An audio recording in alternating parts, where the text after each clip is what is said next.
Okay. Hi, my name is Frank Harmon. I'm one of the artists here at Kongregate who primarily deals with Animation Throwdown. I'm not the only artist. There are several of them, but I just happen to be the one streaming today. We have some drawings for some prizes later on.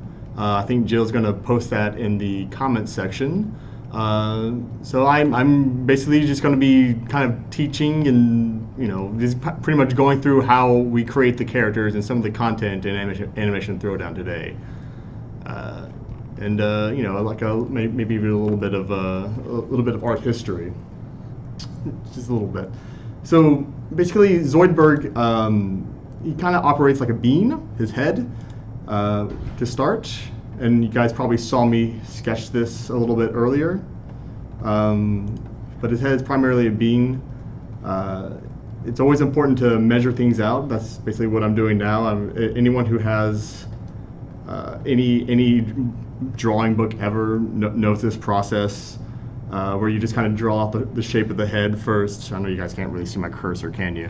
You kind of just draw out the shape of the head first, and then you go through the rest of the motions. So right now, it's just started with the head. Then you hit the eyes. Now just kind of, I think that the eyes kind of, especially when you're doing cartoon characters, they say a lot about the style of the game, or rather, the style of the character. How welcoming are they? How inviting are they? Eyes play a really pivotal role in determining who a character is. So Matt Groening, usually has the same amount of eyes, but he varies off character to character. But this primarily has these big circly disc eyes, which this is what Zoidberg has, and he doesn't have too much space in between, just because they take up a lot of the measuring. But one way in which Zoidberg is different from all the other characters, obviously, is that he has a kind of a tentacly Cthulhu-like qualities to him, where he has like little hand as a mouth. Usually it'd be like he had this overbite, and he even has this Matt Groening patented overbite that all of his characters have.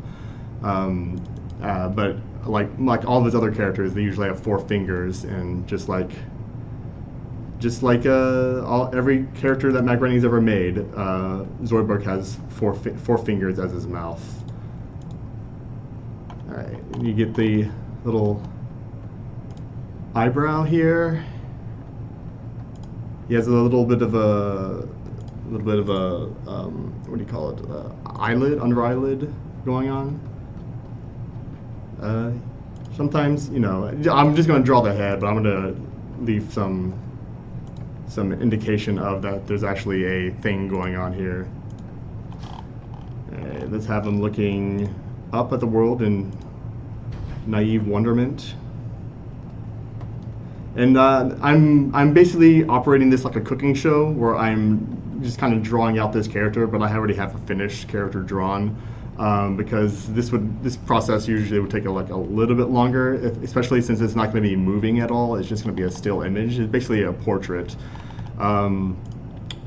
Zoidberg's mouth underneath his little hand here is basically a giant gaping hole. So basically, this is not so much of a mouth as a lip that just kind of hangs down like an octopus. But the side of his mouth always operates like a normal human mouth. Let me know when you'd like some questions. Oh yeah, shoot some questions. All right, here is our first question from Nova Scotia Lover in the forums, and he says, "So Bobby, his fight stance in the arena, did you purposely try to make it look like he was humping something?" Short answer, yes, but not in the way you're thinking it. All the characters, all their fighting stances are based around different fighting games and, in a sense, different fighting styles. Dale is obviously a reference to the Karate Kid, and Bobby is actually Blanca, that we wholeheartedly just paid homage to. to those characters in a referential way that the shows have. They're inspired by. They're inspired by, sure. But yeah, since most of the characters aren't really all that aggressive, other than a few stock characters, that's their kind of stock and trade. Like Stan's very aggressive, like, and some of these characters are very aggressive. Most of them are pretty blasé and rambunctious, but not really aggressive. So we need to make some sort of comment about that in at least a humorous way.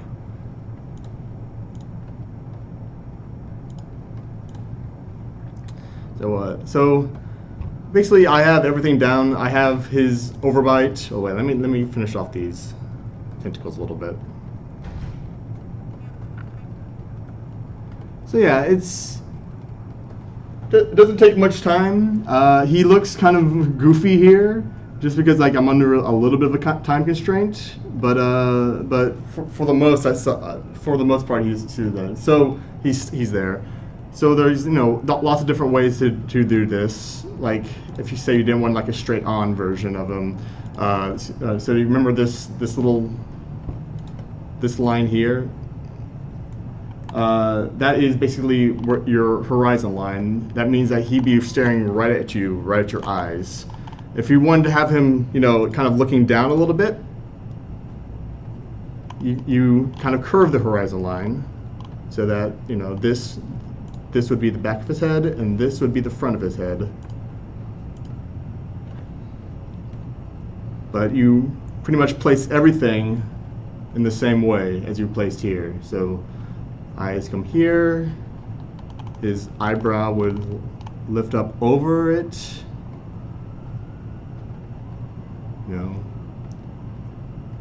You would have his little mouth here. This is more perspective than they usually give the shows. Usually they kind of sit flat and kind of address each other, just because of the constraints of the shows. They have to animate all these things on time, so you don't usually get very three-dimensional characters very often. But occasionally you do, if it's for us a special shot. Yeah. Then you would have his, oops. So I think the first time I ever learned this, I heard Matt Groening talk on probably on a Simpsons commentary, and I thought it was pretty genius. Is that all of his characters you can recognize by the silhouette alone, and I'm not really sure he's the one that created that sort of animation philosophy. But that's kind of what I've held fast for many years.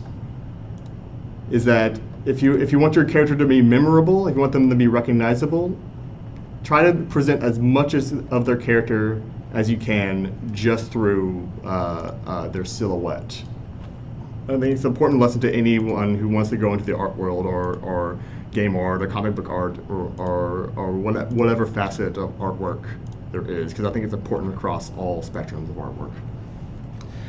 But so now I'm probably going to get started into what the final process would be. Again, the pre-baked version that I made went through all the same steps. I've decided to play around with his tentacle a little bit, his little tentacle mouth. He's going to be kind of like a condescending sort of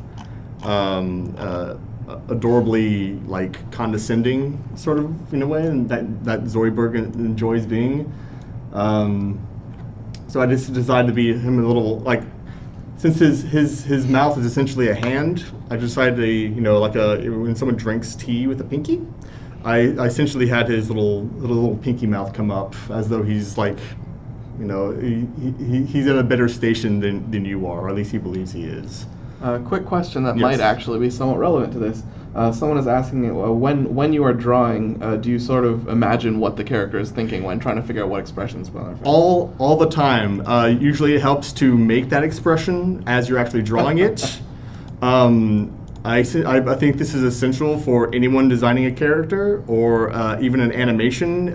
It's kind of common to hear when you're animating, to hear people go and like like they make like sound effects for it, and I think it's silly, but it really helps a lot to emotionally invest yourself into the character that you're drawing, because it's essentially a self-portrait that you're making. You're trying to get into the mental mindset of this thing. You're trying to figure out what their emotional state is, how they operate, and it's doubly fun if they're a cartoon character. A lot of I've seen a lot of live draws where they use Photoshop and like press on it pretty heavily.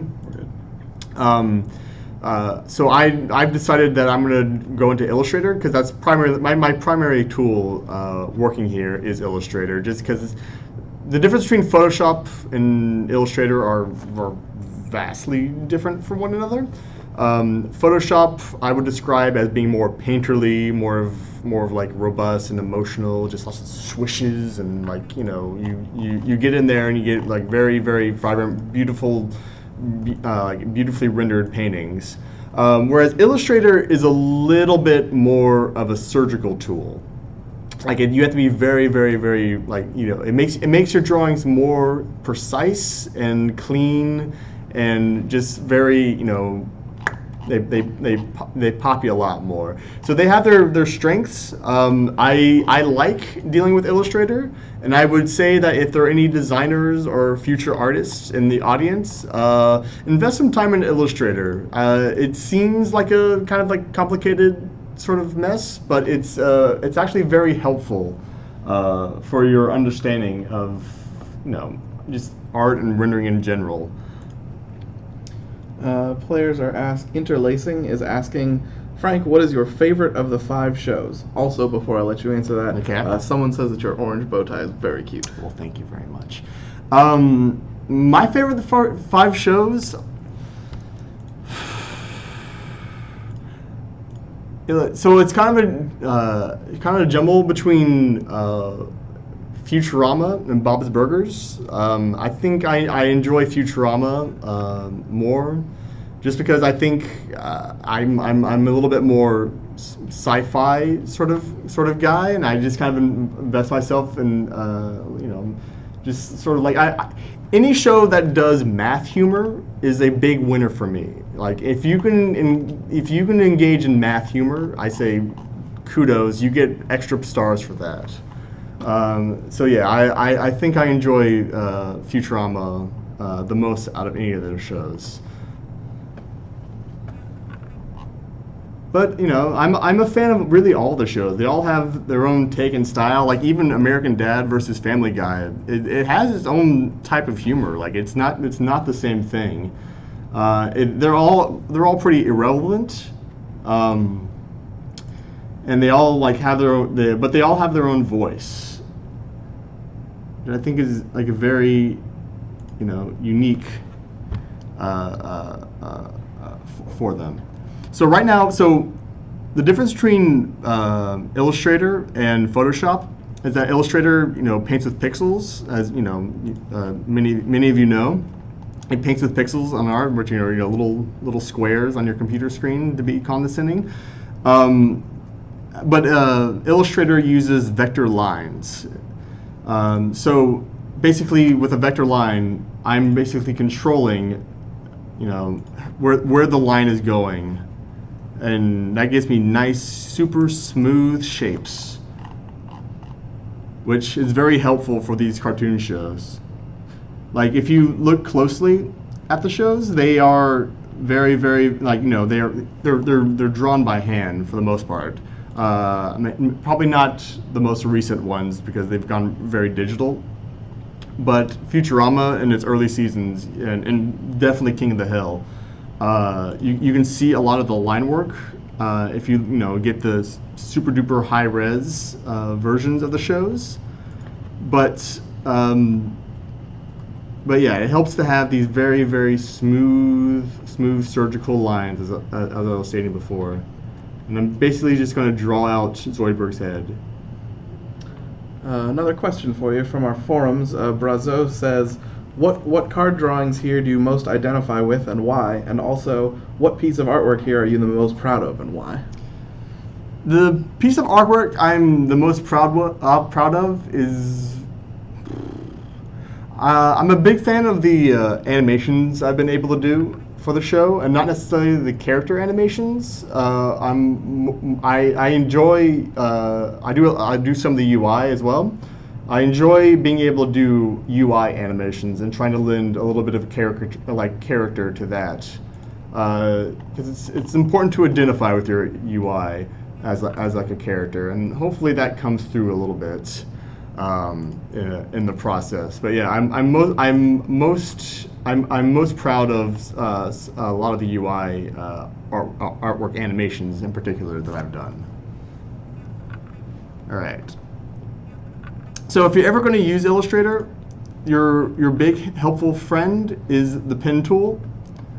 It's what allows you to make kooky, crazy shapes, and also, you know, not so kooky, crazy shapes. But basically, it allows you to, you know, manipulate everything. Usually, when artists first find Illustrator, they go right to the shapes and they go, okay, I know what a circle is, I know what an oval is, you know, polygon. Yeah, they usually go for that. But I would say invest a lot of time into the pen tool and another tool that is called the Pathfinder tool that I'll be using in just a moment. So right now we have Zoidberg, and one of the good tools about this is that you can actually add the stroke to it. We have a kind of a set rule. This is a little Illustrator bug that I wish they fixed. When you pick black, it immediately goes to white, and you have to manually turn it to black, which is kind of annoying. But we're gonna say he's four times the size he should be. Yeah, 4 times the size he should be. I got another question for you from Spider6925. Spider. Do you like using technology to draw, or do you miss the old days of just pencil and paper? I do miss the old days. I've trained to be a traditional oil painter. I just knew that I wanted to, you know, get work after I was done with school, and I had to teach myself Illustrator and Photoshop. I was more inclined to teach myself Photoshop, just because that was kind of the industry standard, and that's what everyone was telling me to use. I picked up Illustrator because I took a design class, and I just kind of fell in love with this drawing capabilities. But yes, I do miss the good old days in a way, but that's just for my personal stuff. The benefit of having using technology like, you know, Photoshop and Illustrator and Wacom tablets is that you churn out things a lot faster, and like I said, with this, a lot more precise and dead on. It makes it infinitely easier to go through a million different drafts. Or say if you're like designing a cartoon, like if you're say you're working for Disney and they say, hey, we pitch us an idea, your fairy world idea, and you show them a bunch of line drawings of fairies, and like how is that going to look like in a real capacity, like a 3D movie. It's a lot easier to render out beautifully painted images that are beautifully painted images than to go through the process of, you know, going through the oil painting process, waiting for the oil to dry, and that oil painting can take, you know, 3 weeks, whereas a digital painting can take a day. So it's very beneficial in that spot. But I am a very pretentious guy, and I do sort of miss the good old days. Related question from Kimberly R5. I want to be an animator someday, and I would really like to know what kind of tablet to use, and also, do you prefer Photoshop or some other program? Although I guess that was sort of answered already. Yeah. Well, yes. So that's great. Be an animator. Lord knows that we need a lot of animators. But yes, I do like Photoshop a whole bunch. But I'd say don't limit yourself to just Photoshop. Try out new things. I don't know what the state of Corel Painter is anymore. That might be something worthwhile, because eventually you'll get old like me, and you'll just kind of stick to just a few standbys. Like Photoshop's my standby and Illustrator are my standby. But go out, experiment. There are lots of different new vibrant products out there. I enjoy Wacom a whole bunch. They are absolutely my most favorite way to draw digitally. However, in the future, that might not be the case. You can't just give them a clean slate.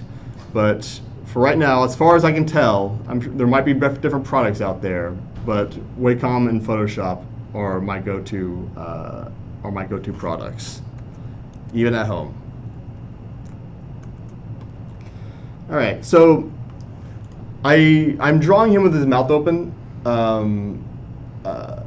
because of I remember in college I took an art history class about an Italian Renaissance artist called Bernini, and he wasn't the most pleasant man in the world, but he had a lot of philosophies about portraiture.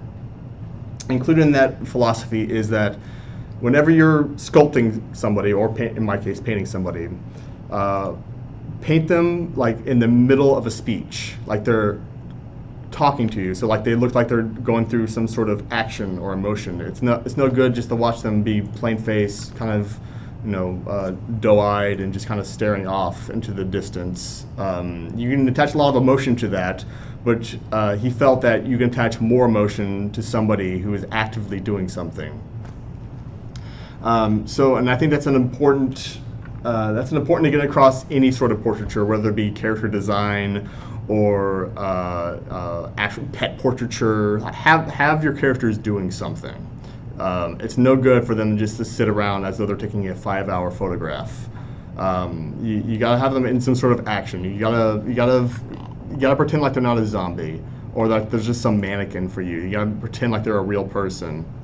And thus, like all the movement that I'm doing with his mouth and his pinky sort of thing. You gotta get that emotion out there. And I'm just gonna round out these little strokes a little bit. Let's see what's going on here. Again, vector is good. Because you can get down to the nitty-gritty details of it and never lose any information. I can zoom in on this little teeny tiny stroke forever without any of that pixelation, because it's not pixels, they're vector. They're just lines on a screen. And you can make this as huge as an Eiffel Tower, or as small as a small Eiffel Tower. So we have a question from the forums. Are you a fan of the shows, or is this just a job? I have been in love with these shows for a long time. This has actually been kind of a dream come true job for me, because I really love all these shows. When they first told me about it, and when they told me that King of the Hill was going to be on the roster, I got very excited and kind of nerded out a little bit. I'm sure I'm going to change the. How do I change this? All right, good. But yeah, I got very excited when I heard about what this project was, because I've always been a fan of these shows. I remember when how sad I got when Family Guy was no longer going to be making any more episodes, and then I immediately went out and bought all the DVDs, and then subsequently, because me alone, I bought those DVDs. They reinstated the show, so I'm very proud of that. I'm not a hero. I'm not a hero. I would just do what anyone else would have done in my place. All right, fair. Let's see. Barghini1 asks, Frank, are you playing Animation Throwdown? I play it every day. My go-to guy is Dale. He's my character. What's the best card in your deck? Best card in my deck is kind of a split between Bobby or Tina. Ah, Tina's so good. Yeah, I love that Tina.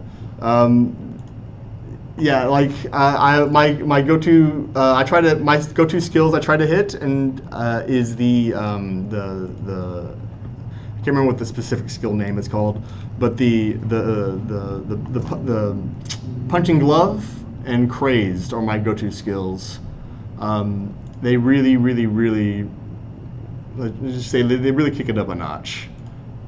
But yeah, yes, thank you. Let's see. JP189512, that's probably not how he pronounces that, asks, what's the hardest character to draw?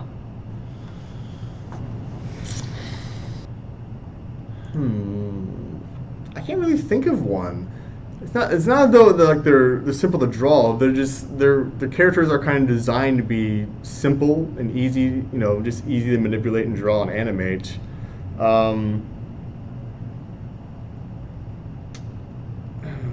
That's a tough one. Can I get back to you on that one? I'll think about that. It's hardest one to draw. Yeah, it's a tricky one. Yeah.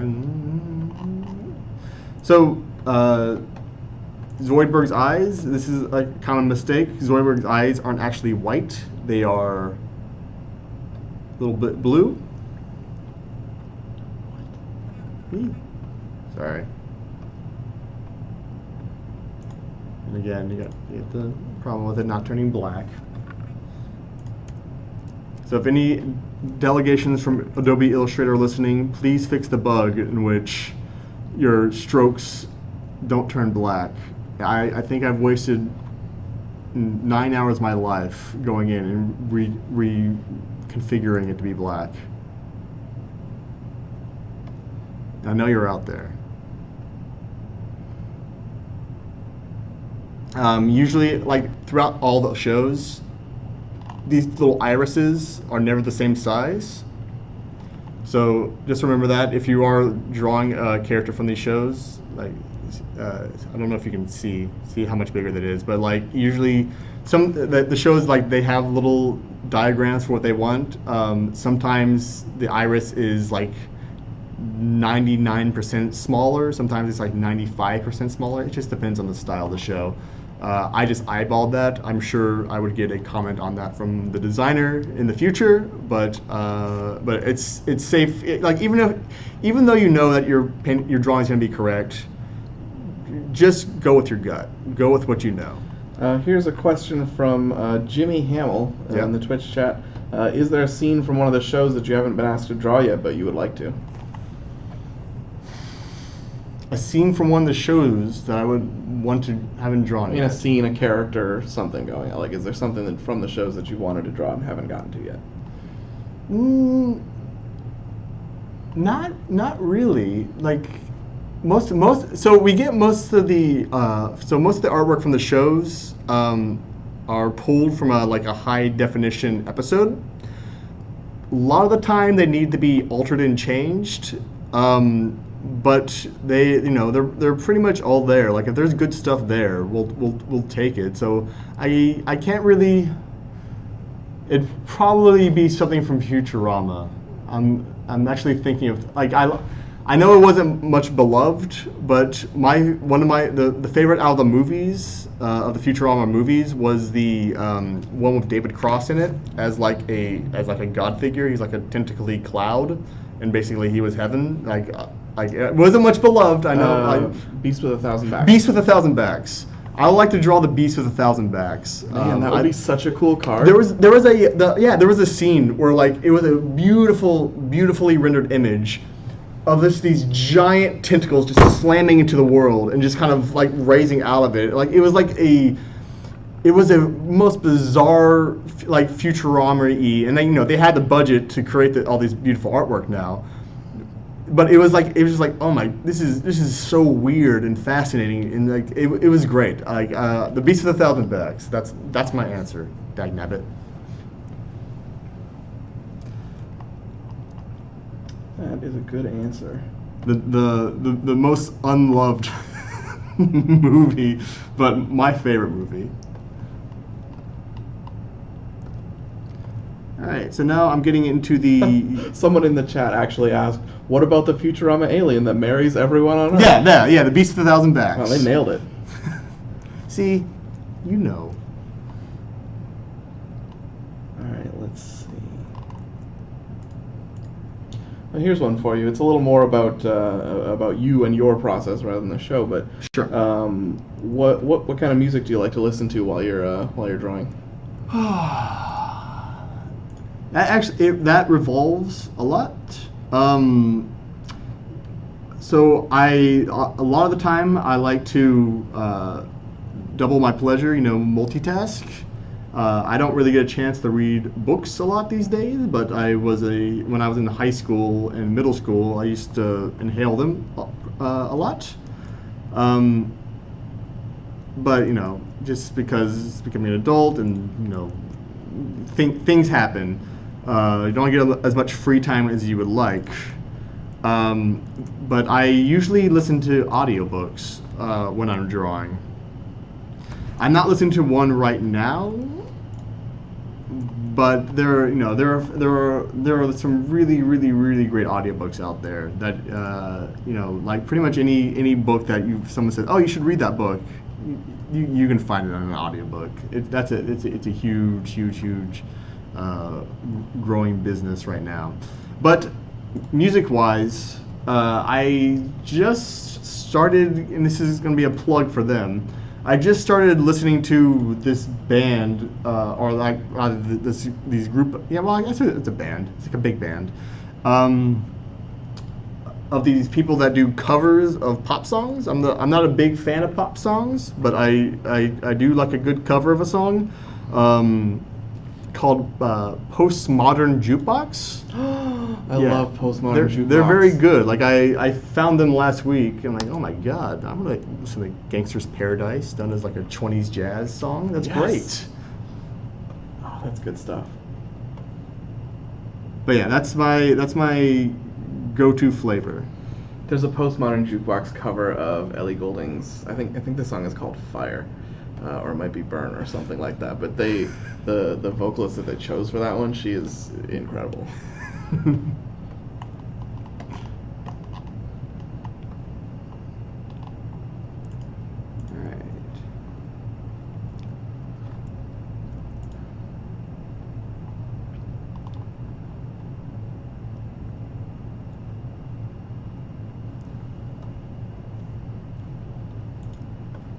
Oops. Do that then. All right, it looks like we've got our winners for the drawing chosen. Okay. So congratulations to Joe Vegas, Hans Stark, Lumrez, Jeffrey F178, Kwanji, Dr. Killam, The Three Things, Peacenik Man, U of M Fan 999, and Significant. Congrats, everyone. What was the Vegas one? Mr. Vegas? Joe Vegas. Joe Vegas. I like your name, Joe.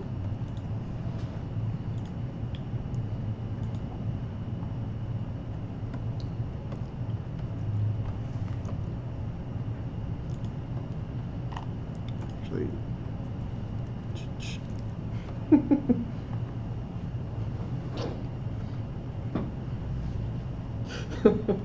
Someone in the chat says, I tell you what, man, congrats goddamn old winners, man.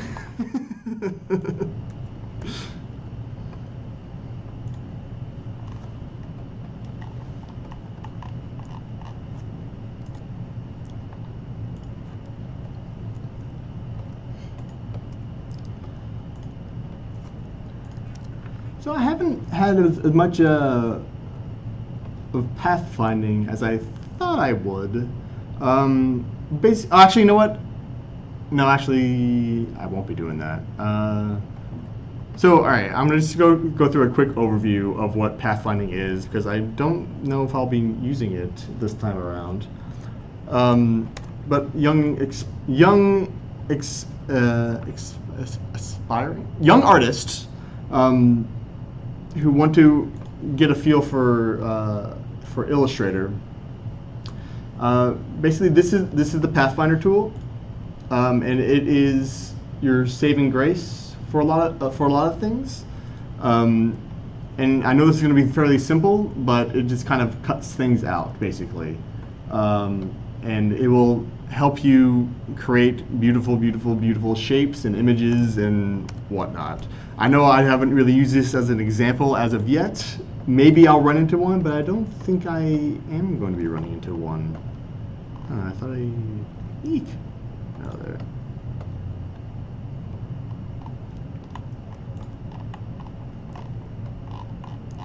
Yeah, I would describe Illustrator as basically a way of cutting up cardboard, like to create really fine cardboard layout images, because you're just placing sheets on top of sheets and drawing lines. Our good friend Shiny Metal Mod wants to know when you first started getting into drawing. Probably the same time as anyone else got into drawing, around 3 years old, with crayons and pencils and cardboard paper. Like I said before, I didn't really think of becoming like an illustrator or an artist or an animator or any of those things, like when I was in high school, until my art teacher insisted that I go that I apply to like a bunch of different art schools. And to my shock, I got in, so I thought, I'm not a very good student, so I might as well go to art school, because honestly, I went to art school because I enjoyed drawing pictures. My math tests usually had Spider-Man drawings and, elves and wizards and stuff, like drawn in the margins where my, math notes would be taken. So he pretty much took that as a sign that I should go to art school. So that's what I did. But yeah, I'd say I seriously considered it a venue in high school. But everyone starts to draw around 3, and it's something to be encouraged. Or any sort of artistic endeavor should be encouraged.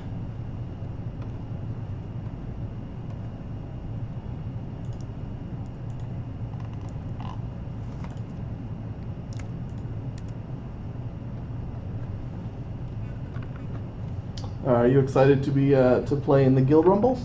I am. Have those been announced? Okay. Yes, yes, I am.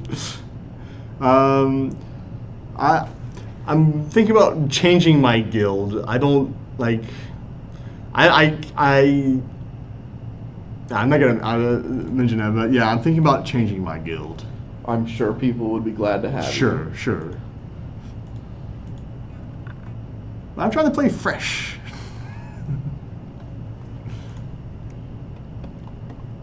Are you in a guild with people you know, or are you? No, I'm not in a guild with people I know. I'm not not in any office guild or anything like that. I'm just a lone wolf, because I consider it a chance to talk to the players and see how they think of the game and stuff like that, and see what things they like, how they like things being changed, and what they like and what they don't like. That's why I like the guilds. And plus the little bonuses don't hurt either.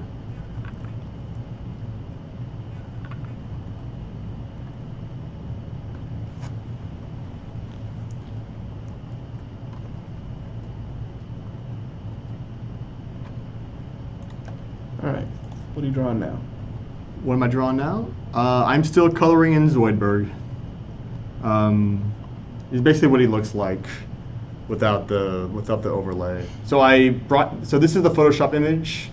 I brought it into Illustrator and set the opacity at 50%, or rather the transparency at 50%. Well, actually, set the transparency at 50%. Then I locked off the layer so I would not constantly keep selecting the layers. So made a new layer and added the color behind it. And I'm just slowly going through the process of coloring it in. This is like the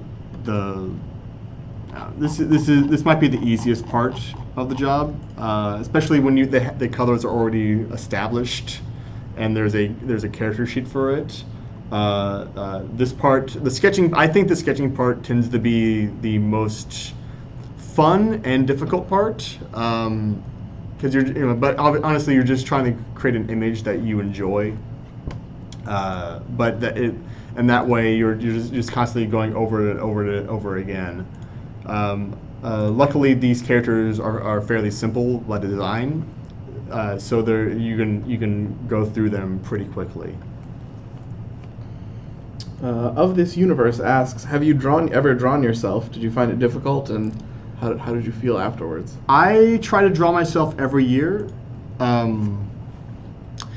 It can be difficult because you don't really know what you look like. You have this perceived ideal of what you look like, but like you look at yourself, plausibly you look at yourself in the mirror every day, but you don't ever really think about yourself other than your own little your mind. Like I think I could draw Nikhil from memory. I could not draw myself from memory, which is very strange.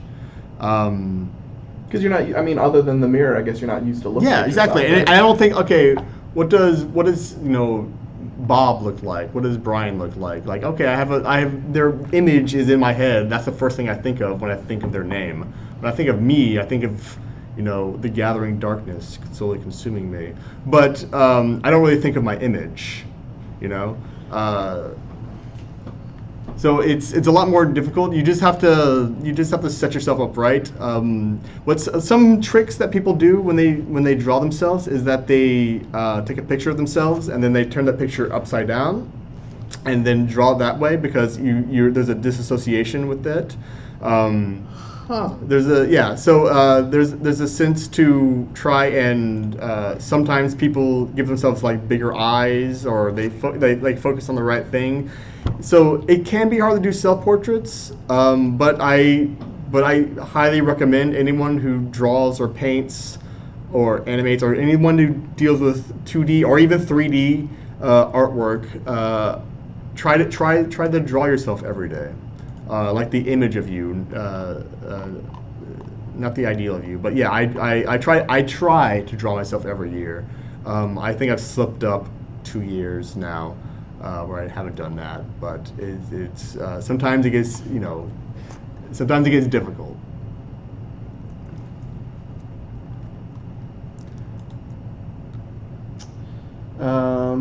Here's one that's sort of answered, but what are your favorite episodes of the shows? Favorite episodes of the shows? Of all 5? Sure, if it's not too hard, one of each. Oh, so my absolutely favorite episodes out of any of these shows is there's a Christmas episode of American Dad, and we actually feature it in the game, to my great joy, of called it's a Christmas. Basically, it's a who directed Halloween? Help me out. You don't know? I don't watch movies. All right. Basically, it was a demonic sort of apocalypse with Stan just driving around on a motorcycle killing demons, as like a Christmas episode, as like I think the name of the episode is a pun to do with Rapture. Rapture's Delight. Yes, Rapture's Delight. That is my absolutely it's not my favorite show out of all of them, but it is absolutely my favorite episode out of any of these shows is Rapture's Delight. That is a beautifully masterfully done episode. Several people are yelling at me to tell me that Halloween was directed by John Carpenter. Thank you. Yes, it has a John Carpenter sort of like if you ever watched Dark Prince or any of these beautifully done movies with heavily synth music. It has so much love in that episode, and it pays off. I know that episode. That's a good episode. Yeah, that's a really good one. Okay, let's see. Someone asks, is it tricky to put all the animation styles into one universe? Yes, it's very difficult. I think we kind of hit a good flow for them. Um, King of the Hill, I think their last 2 seasons were digital, but for the majority of all of their products, the majority of all their seasons were hand-drawn animations. So, and also all their backgrounds are watercolor. So they're the big outlier of difficult to do, like difficult to synchronize because Family Guy, Futurama, American Dad, obviously, Bob's Burgers, they all have this sort of style where it's very flat. It's like this line never changes. So I'll give you an example. So like the line always stays the same thickness as opposed to say a line like this.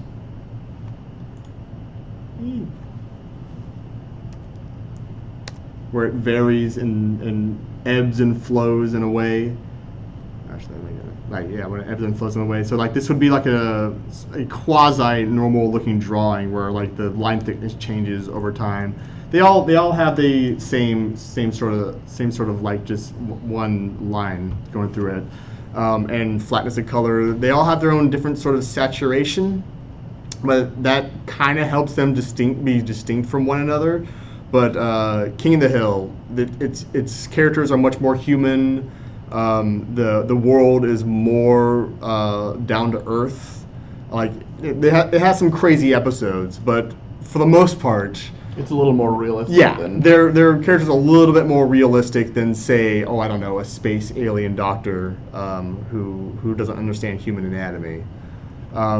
So yeah, it's a little more grounded. Like it's like I would think of it as like a Andy Griffith meets The Simpsons sort of thing, but with a lot less of a rubber band reality. It's like The Simpsons have like a rubber band reality where they have like normal down to earth stories, but then like it's stretched to being totally ridiculous, but it always like bobs in and out of like reality. So like its tone just kind of does that in a You very have normal nice way. people episodes, and you have episodes where they go into Treehouse of Horror. That's right, exactly. Yeah. So it has its goofy elements too. Did you figure out a character you found the hardest, or were we comfortable with? Probably the character I find the hardest would be drawing that gaseous cloud. Melvar. Yeah, sure. Melvar, I think, is I'm kind of being, contrarian, but he's a particle. I think he's a particle effect, but he's all translucent and stuff like that. Yeah, I don't know. Every character is easy to draw. They're not. They have their own area of entry, but no, I don't really have an answer for that. I'm sorry. That's fair. That was a trickier one.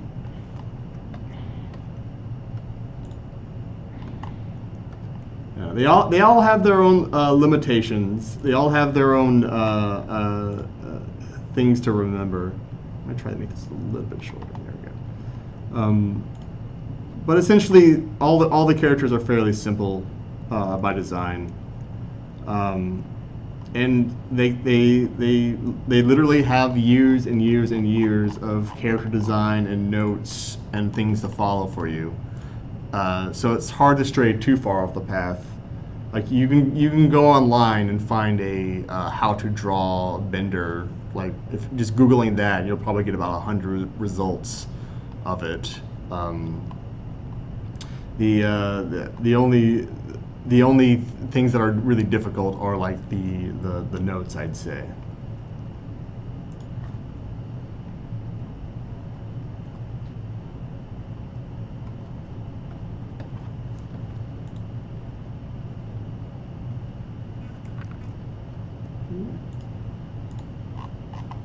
Like I've always liked I always liked how Roger always has a different sort of style or costume on. That's always fun. But yeah, I would say like let me put it this way: some characters are more fun to draw than others. Like I like drawing Roger because Roger has a lot of goofy costumes. Zoidberg's always fun to draw because he has a Zoidberg has a lot of a range of emotions. He's humble yet boastful, and he's trying really hard to be wanted, and he's just like that's something that we can all get behind and identify with. So I'll put it that way. Like the characters, like there are a bunch of characters that are a lot more enjoyable to draw. Someone asks, do you practice drawing outside of work? Absolutely. Any traditional media? Yes, I draw all the time out of work. It's I draw every day. I think it's very important to draw every day, especially if you are a artist. You can't rest on your laurels. You can't assume that this is the best you're going to be. You have to be like an athlete, where you are always seeking and trying to improve yourself, and not because you have to, but mostly because at least I find I want to like I always try to improve my artistic style. Like there is at no point when I say I hope there's no point where I say this is the best I'm ever going to be. Because I wanted to see if I can get a little bit further. So here's an example of Pathfinder. So right now I've entered a situation where I can't just kind of quickly layer these two objects together because they overlap each other. Redo that. So what I'm going to do is just cut it out. Kiwi Fruitbird says, pathfinding is cheating. Cheating! Pathfinding is not cheating. Pathfinding is how it's done. It's the only way to do it.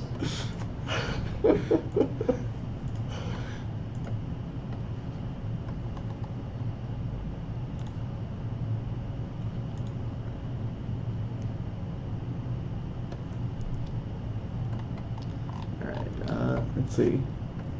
I might have missed it. Did you mention what you usually like to draw on? Like, do you draw in Photoshop at home when you're practicing, or on paper, or what? Yes. I find Photoshop really helpful if you are just trying to get something out very quick.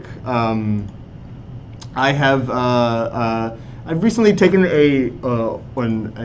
gotten back into oil painting, which is very much fun. But it's like with all romanticized things from your past, you romanticize it a little bit, or rather you kind of create a fiction for it. Oil painting is very messy, especially when I'm doing it. I'm not as I like how clean all of this is. I like how I can wear a bow tie and do this. If I was painting, it'd be all over my face and my shirt, and I don't know how that got there because I've only been using one brush the entire time. Like, it is the most unclean, messy medium I've ever had. So you end up wearing some of your artwork as you're creating it, I suppose. Yeah. Let's see. Of This Universe is asking if there's somewhere on social media like Twitter or something where they can follow you. You can follow me at Frank Spasm. Is that on Twitter? That's Twitter, and I think that's also Instagram. Yeah. Okay, cool. I don't think I've posted anything up in a long time. But if you follow me, I'll probably post some new things up because I'm always drawing something, and I'm just very lazy about posting it on social media. Can I show your website? Sure. Some people were asking where they can see some of the other art that you've done. So let me grab you that website. Let's see here. So we are pretty much done with the actual art creating part of like the line drawing. So we're going to move into shadows now. Like there are a few messy spots. Like I think this thing rises a little too high. but for the most part, he looks all right and ready to be submitted. So now I'm going to work on the shadows. So we're closing in on, it's closing around 2:30. I figure we'll cut off at 2:30. 2:30? That's fine. So the shadows are just another thing you got to build out, like anything else. One trick that I like doing with it, and again, like the shadows, like any of these other characters, are very, very simplistic. They're just you